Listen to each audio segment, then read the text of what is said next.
Kalau lu ngerasa bertarung sama Mike Tyson di ring tinju atau di jalanan adalah sebuah hal yang menyeramkan, sama persis ketika lu nyoba mengendarai mobil ini sampai ke batas maksimalnya. Ini adalah sebuah karya seni dari Jerman, sebuah hypercar mid-engine rear-wheel drive yang sangat ditakuti para pembalap, dan lahir dari proyek yang ditolak F1. Ini dia, Porsche Carrera GT, dan ini bukan hanya sekedar mobil, tapi ini juga bisa dibilang alat musik karena mampu mengeluarkan suara mesin V10 yang sangat merdu.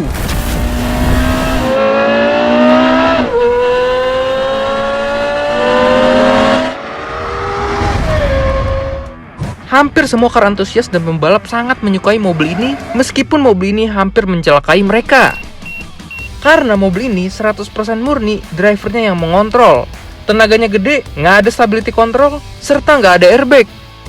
Carrera GT ini juga sahabat dekatnya Dodge Viper generasi pertama, karena sama-sama liar dan sulit untuk dikendalikan. Penasaran sama Carrera GT ini? Simak terus di UCR Channel.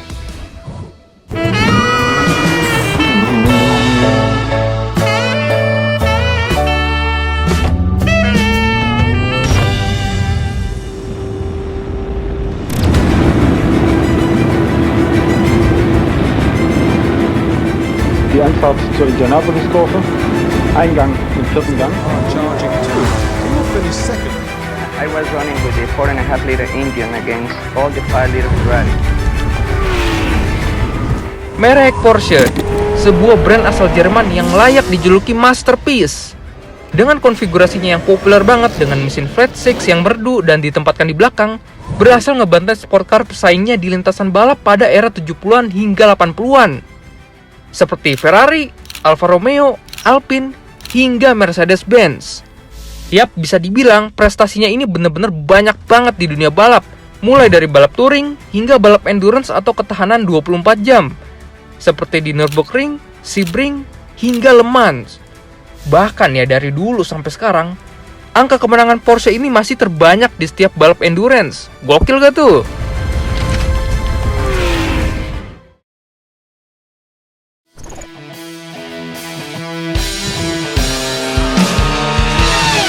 Pada tahun 1991, tim Formula One yang berbasis di Inggris, yaitu Footwork Arrows, memberikan kepercayaan kepada Porsche untuk membuat mesin V12 yang akan digunakan di mobil balap F1-nya nih. Karena tahu sendiri kan, prestasi Porsche di dunia balap itu banyak banget, makanya tim Footwork ngasih kepercayaan ke Porsche. Tapi sayangnya guys, mesin V12 buatan Porsche ini kurang memuaskan tim Footwork, serta ngebuat mobilnya jadi nggak kompetitif. Jelas, ini ngebuat tim Footwork kecewa. Tahun kemudian, Porsche akhirnya mengubah mesinnya menjadi 3500 cc dengan konfigurasi V10 agar lebih reliable digunakan tim Footwork. Tapi sayang guys, Porsche udah keburu dikeluarin dari tim Footwork. Mobil F1 Footwork akhirnya menggunakan mesin Cosworth asal Inggris yang dianggap lebih reliable dan kompetitif. Jadi guys, mesin 3500 cc V10 buatan Porsche ini gak kepake sama sekali dan mandak di pabrik Porsche. Jelas, di sini Porsche tuh kecewa banget dan sakit hati karena udah capek-capek buat mesin, nggak jadi dipakai, malah mandek aja di gudang. Kemudian pada tahun 1999, Porsche berencana untuk memasukkan mesin V10-nya yang mandek ke dalam mobil LMP1 atau Le Mans Prototype.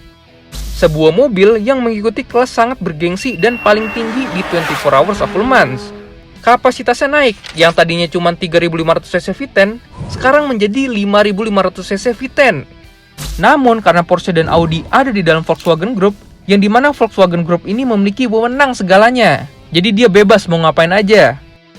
I'm the boss. It's my way and no other way. Akhirnya Volkswagen Group hanya menurunkan Audi R8 LMP yang berkompetisi di Le Mans, dan menahan Porsche untuk turun ke Le Mans agar tidak terjadi kompetisi antar saudara. Jujur aja ya, gue dengernya tuh agak kesel, karena gue tuh penasaran juga sama mesin V10 buatan Porsche ini. Then we gave it the precision of a Lexus, and in turn wrote a new definition of what's possible for an automobile. Jauh sebelum Lexus LEV diproduksi, Porsche udah ngebuat mesin V10 bagaikan alat musik. Tapi sayangnya di-cancel 2 program balap. Ditambah lagi pada saat itu, Porsche sedang mengalami krisis finansial. Jadi bingung juga nih mesin mau diapain. Serba salah juga. Tim balap pada cancel mobil ini, Dan kalau mesinnya ditaruh di mobil produksi, Porsche lagi krisis finansial. Meskipun dilanda krisis finansial, Porsche udah ngebuat konsep car Carrera GT dengan mesin 5500cc V10 yang mandek di gudang, guys. Konsep car ini ditampilkan di Paris Motor Show tahun 2000 dengan tujuan untuk menarik perhatian SUV baru mereka yang akan launching pada tahun 2003.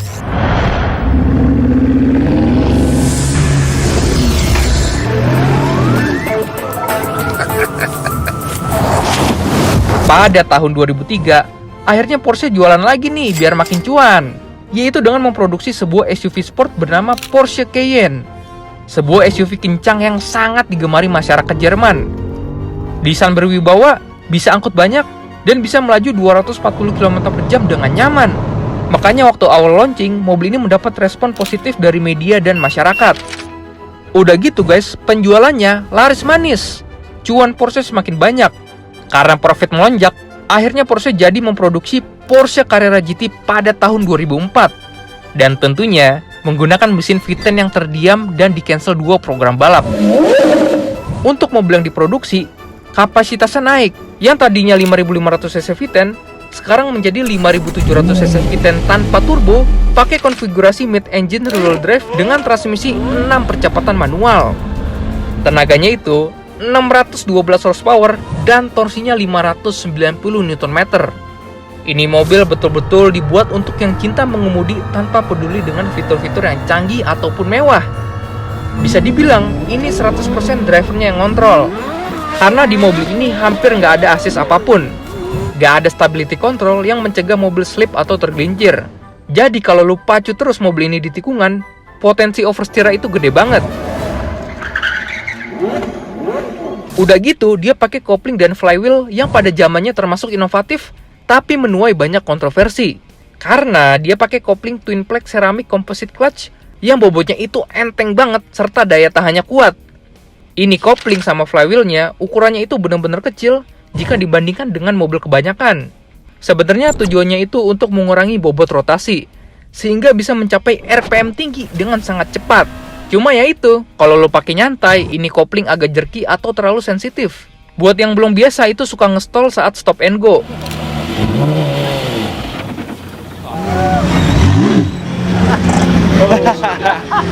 Terus nih banyak yang bilang mobil ini tuh nggak ada ABS. Tapi ternyata ada guys. Dia itu pakai 4 channel ABS. Jadi itu salah satu yang ngebuat driver sedikit lebih aman. Remnya juga gokil nih bro. Pakai carbon ceramic brakes yang enteng, kuat, dan bisa tahan dengan suhu yang sangat panas. Fakta menariknya ketika mobil ini launching, langsung memecahkan rekor sebagai mobil produksi dengan jarak pengereman terpendek dari kecepatan 112 km/jam atau 70 mph, yaitu cuma 44 meter, mengalahkan rekor sebelumnya yang dipegang oleh Toyota Supra MK4. Dude, this is a freaking Supra!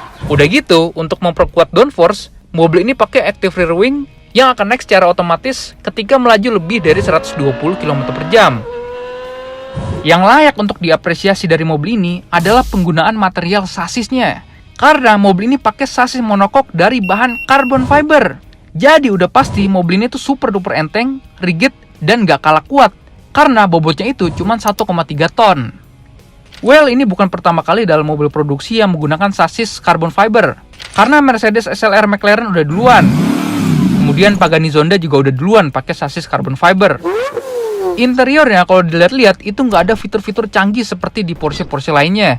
Karena emang mobil ini 100% dibuat untuk kesenangan berkendara, serta nggak bosan-bosan untuk digeber sampai ke batas maksimalnya. Konsep ini sebenarnya sama kayak Dodge Viper pas pertama kali launching di tahun 1992. Malah tuh mobil lebih parah lagi. Nggak ada kaca, nggak ada AC, nggak ada stability control, nggak ada ABS. Udah gitu mesinnya 8000cc pusrod dengan torsi yang kuat. Ya potensi oversteer itu juga gede banget. Nah kalau si Carrera GT ini masih lebih manusiawi lah. Karena masih ada AC, kaca, serta fitur ABS. Lalu dengan spesifikasi mesin yang di-develop untuk F1 dan LMP1, serta kaki-kaki pushrod yang rigid, gimana nih performanya?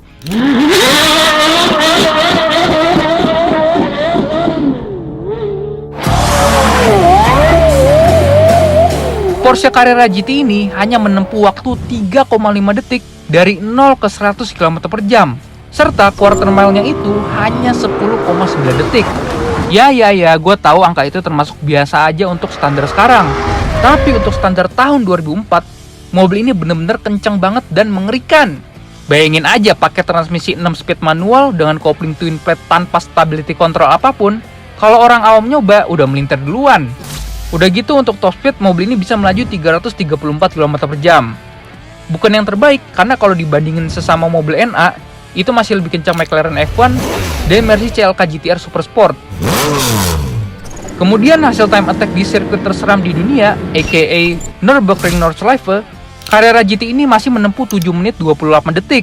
Gua tahu masih banyak mobil-mobil lain yang lebih kenceng, tapi who gives a fuck, bro? Seni dari nyetir Porsche Carrera GT ini adalah gimana caranya lu ngontrol mobil ini yang gak ada assist apapun yang disambungkan ke roda belakang. Bayangin betapa mengerikannya itu. Di jalan raya ganas, dan kalau diajak ke sirkuit, ngebuat supercar di tahunya ketar-ketir. Seni lainnya adalah lu bisa ngedengerin alat musik yang persis ada di belakang lu, yaitu 5700cc V10 naturally aspirated.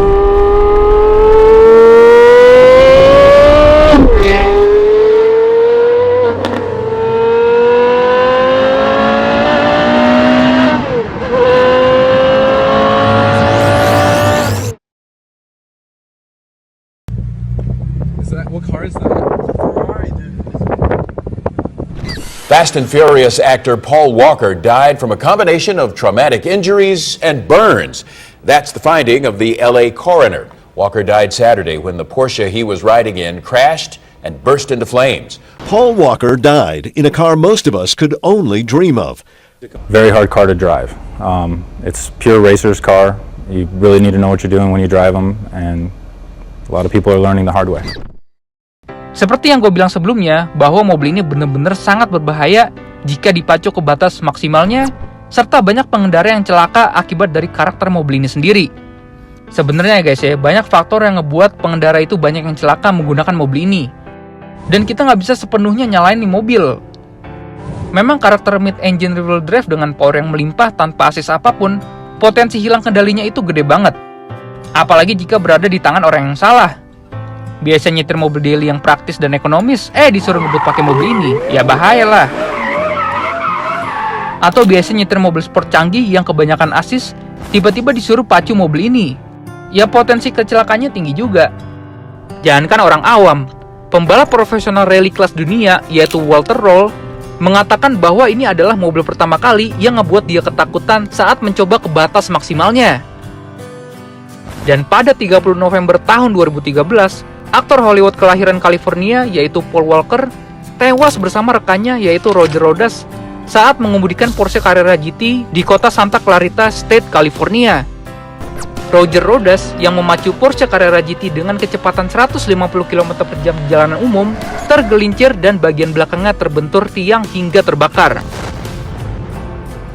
You know, old tire technology matched with age as well. It's terrible. That's the story with the guy from Fast and the Furious. What's his name? Paul Walker. Paul Walker. That's the story with him. They had old tires on that car. Well, Paddy gets.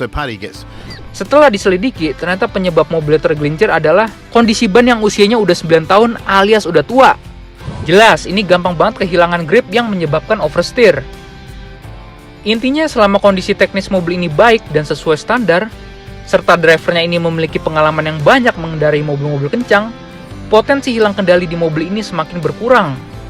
Jangan biarkan orang yang tidak bisa mengontrol emosi nyetir mobil ini, karena ini bisa jadi bumerang sendiri buat mereka. Dan kalau mau aman banget, ngetes itu langsung di sirkuit, yang dimana seharusnya mobil ini berada. Porsche Carrera GT adalah sebuah ikon, bahwa untuk ngebuat pengendara itu senang dan gak bosen, gak harus ditambahin fitur-fitur yang canggih ataupun mewah. Cukup kasih mesin V10 yang merdu dan transmisi manual yang disambungkan ke roda belakang. Itu udah ngebuat pengendara nggak mau turun dari mobil ini.